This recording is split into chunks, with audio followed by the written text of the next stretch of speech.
Chairman. What we've got to do is go back and just fix a little measure that last time we were affected by time and we kind of forgot to do. I'm going to recognize Chairman Corbett if he would just to speak. That'd be great. Chairman Corbett, if he would speak to House Bill 927 real quick so we can recognize the bill. Thank you, Mr. Chairman, for giving me the opportunity. Representative Hagan had a previous committee she had to be in, couldn't be here, so asked me to talk about 927. We passed this bill out last week, and all she doing on line 25 is just adding or fluorescent pink. You had to have 500 inches of daylight fluorescent orange required, and they just added fluorescent pink to that. Had great testimony from a young lady here last week that was very passionate about it. Hopefully we can expand, bring more hunters into the hunting industry to help keep the sport going. So that's what she's trying to do with this bill, and support it fully. Thank you, Mr. Chairman. Any discussion on that? What is the will of the committee on that bill? It's just as amended. You want to speak to that part of it? We gotta move the bill first. Okay. Yeah. I do pass. Second. I got a motion and a second. All in favor? Aye. Any opposed? Glad you can make it. Glad to be here, Mr. Chairman. All right, now I'd like to also recognize Chairman Corbett. I think we have a amendment for that bill. We do, Mr. Chairman. This is amendment to House Bill 927. I think everybody should have a copy of that in front of them. Would you like me to read that amendment, Mr. Chairman? Or That'd be great, or you could just briefly say what it does. For the purpose of this subsection, the term air gun means any pistol, handgun, shoulder-held device, each not less than a .30 caliber or air bow that propels a projectile in the form of a slug, a shot, air equipped with a broadhead utilizing unignited compressed air gas. Air guns are legal weapons for hunting big game only during primitive weapon hunts, primitive weapon seasons, and firearm seasons. This paragraph shall not stand repealed, effective July 1st, 2028. We're extending the date. This is something we passed a few years ago. We're just extending the date to 2028. All right, so basically what I hear you say, Mr. Chairman, is basically what we have is currently in code, and we're just changing numbers from 25 to 28, correct? That is correct, Mr. Chairman. All right, what's the will of the committee on that amendment? Make a motion to pass. I got a motion. I got a second. All in favor say aye. Aye. Any opposed? All right, now I'd like to take up the bill as amended. What's the will of the committee? Do pass. I've got a motion and a second. All in favor say aye. Aye. Any opposed? Great. All right, now we can get to something that's been postponed 2 or 3 times, I think. We've got our great staff here, and at this time they've got a program that they've gotten going, and they're ramping it up, and I think it's going to be a great thing, and I just wanted everybody to know about it, so I'm going to turn it over to Deputy Commissioner Trevor Santos.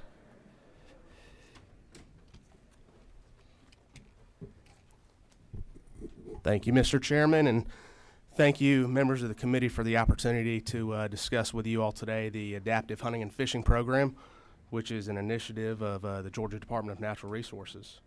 I'll start off here with a quick video, kind of see here for a minute what we're doing. I'm going to be brief. This is still a very new program, but I want to walk you through kind of our plans here over the next year and then several years out.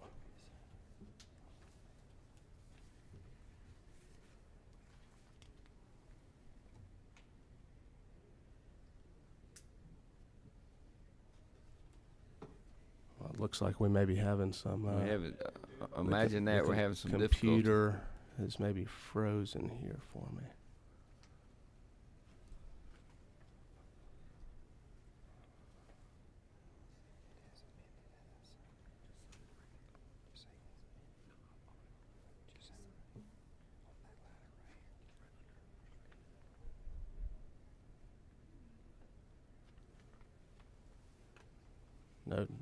No sound. I wish y'all could see this video, and we'll get it out to you. But pictured here is Chip Madron. Chip is a part-time employee for the department. Has been with us 6 years. He's 27 years old, but at the age of 13, he was diagnosed with brain cancer. And Chip is one of those stories out there where he's beat cancer, but it's certainly taken its toll on him. And one of the concerns for Chip as he was going through all of his procedures is that he might not have the opportunity to get back out in the woods and do what he loved, and that was hunting and fishing.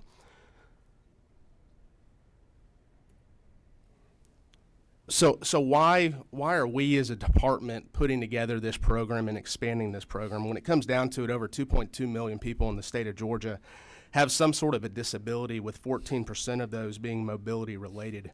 And typically the outdoors has been non-accessible for those with mobility impairments, as the right resources and the right tools have often been out of reach. So through this adaptive program, we want to bridge that gap, and we want to create opportunities for access and reconnection with nature. Ultimately, the goal of this program is to provide gateways for citizens to learn what the state has to offer by way of adaptive hunting and fishing and other outdoor recreational opportunities, while at the same time learning skills and learning about the tools that are needed for them to become independent users of our state's natural resources.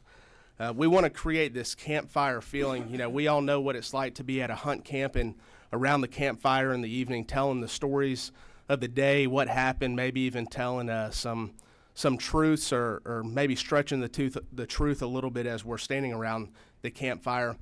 But in doing so, it also creates a really good opportunity for discussion, and especially amongst these participants, whether it's an actual campfire or just gathering around the table to learn, you know, some of the adaptive opportunities that are available, the adaptive tools, because when it comes down to it, I can't connect with them on a level, but putting those together with similar abilities or impairments is going to allow them to have this thoughtful discussion. So just a little history. This program began in 2021. Since then, we've hosted 20 mobility impaired hunters and their buddies. These hunts have taken place on both public and private land. And the private land, you know, we're certainly thankful to those generous landowners. But when it comes down to it, we've got to do more. And under the leadership of Commissioner Rabin, this has been a priority of his for us to do more in this space. So what are we going to do here in the future? We want to host both hunting and fishing events utilizing our public land and fishing areas, but we also want to partner with private landowners with these opportunities. We also want to provide opportunities on our existing WMAs for these public land opportunities, with the ultimate goal of having public land that's specifically dedicated for mobility impaired hunting opportunities. But when it comes down to it, this is certainly going to take some resources as we look to prepare and manage these sites for both hunting and fishing events. This year in 2024, we look to host 3 hunting events and 1 fishing event, but over the next several years, our ultimate goal is to have at least 6 hunting events. That would be 1 hunt in each of our regions around the state, and monthly fishing events. We're going to need dedicated staff to plan these events. They're sort of going to act as a concierge for those within the community who are looking for these opportunities. The staff is going to be responsible for logistics for each of these events. They're going to identify landowners and partners, food, lodging, registration. They're going to select guides, and they're going to secure and prepare the necessary equipment that we're going to need to get these people afield. Additionally, our staff is going to need to be trained to understand the needs of these participants and cater to the specific needs as it relates to equipment. And when it comes down to it, the equipment needs are going to vary.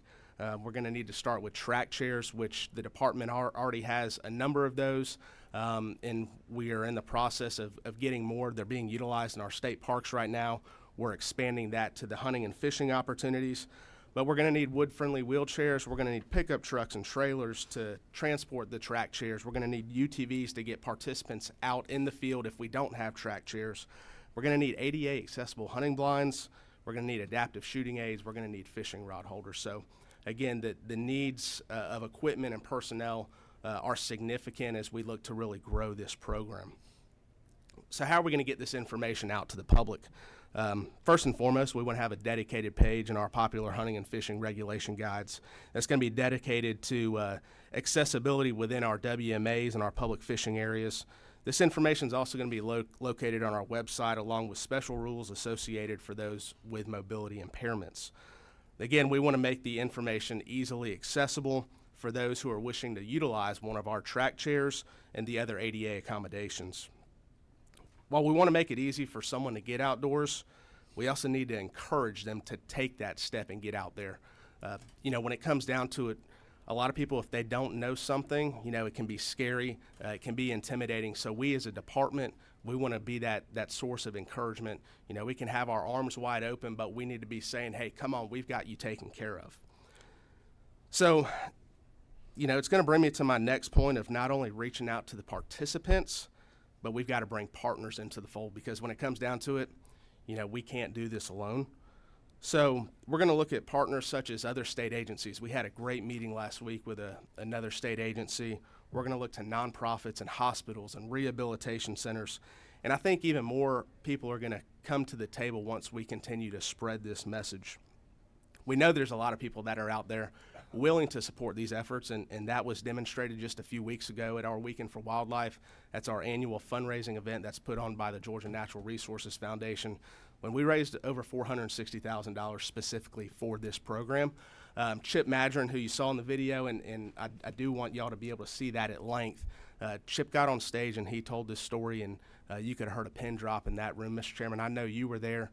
And the pocketbooks opened up. That's it. And he ended it. He said, I need some seed money. And Chip is going to be at the tip of the spear for this program. Commissioner Rabin has tasked him with that. In fact, we're going to be meeting with Chip and a number of our other staff this morning to lay out this program and what it looks like moving forward. So, again, as we continue to share this message, we think that others are going to be willing to open up their gates, open up their pocketbooks, but we're going to need the support of the General Assembly. There's no doubt about that. The Adaptive Hunting and Fishing Program is just one of the many programs that are offered by the Department of Natural Resources. And as I mentioned, this is a priority of Commissioner Rabin in making the outdoors accessible for all Georgians, whether you live in a metro area of the state, whether you have a mobility impairment, which we're talking about the program here, or you simply just don't know what resources are available or how to get out in the outdoors. Whether you want to float, fish, hunt, hike, paddle, or anything else outdoors, we have some sort of program that are going to help the people of our state. We're going to be doing a better job to promote all of that and all of the outdoor recreational opportunities that are available to us. I look forward to coming back a year from now and letting you all know how this program has advanced. And we would certainly welcome y'all to come out and see what we're doing firsthand. We had a great meeting earlier this week with what looks to be a good partner in the future, private landowner. They want to be a part of this program. Again, but it's going to take all of us, those private landowners, but us looking at specific properties to let those with mobility impairments know, the opportunities are out there. Your Department of Natural Resources is, here as a resource, and we want to see everybody outdoors. So, Mr. Chairman, that's going to conclude my presentation. I'd be happy to answer any questions y'all may have.